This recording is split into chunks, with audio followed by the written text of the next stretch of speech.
My name is Patti Jackson. I'm from Leesburg, Virginia, and this is my second year doing the Key to Keys ride. So I'm an alum. I did the ride the first year, which was last year. And I'm doing this ride again this year to ensure that the Patient Navigator program continues at Walter Reed. Last year was the first year for the ride, and the funding for the Patient Navigator at Walter Reed was the primary focus of that ride. And part of this ride this year is to continue the funding for that program. The highlight so far in the first 3 days for me was the 100-mile ride, and that was being able to ride with a good friend of mine, Marty, who's also a teammate of mine on Team Z, who came on this ride this year. And so it was a great day to share that adventure and ride, 100-mile ride with her. I have a lot of respect for her as a person, as her occupation as a nurse, taking care of babies, and as an athlete.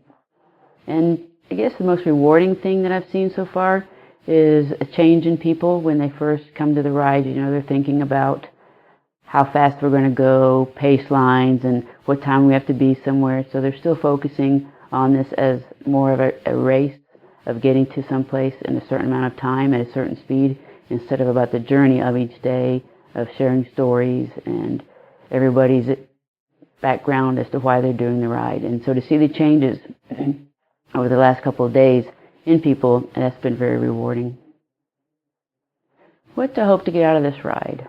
Of course, it's always going to be new friends, some that will probably last a lifetime, some you'll probably stay in contact for a while, and then life gets busy.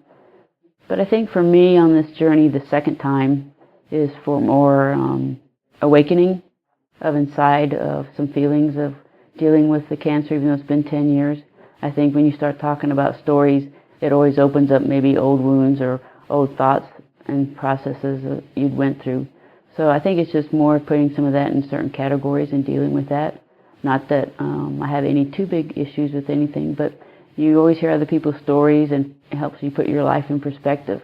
You know, because everybody's cancer story is different. Everybody can be a survivor, even if you're not a cancer survivor. You've survived something. So I think hearing those stories and hearing about people's adventures in life can make it very rewarding and help you down the road in your life.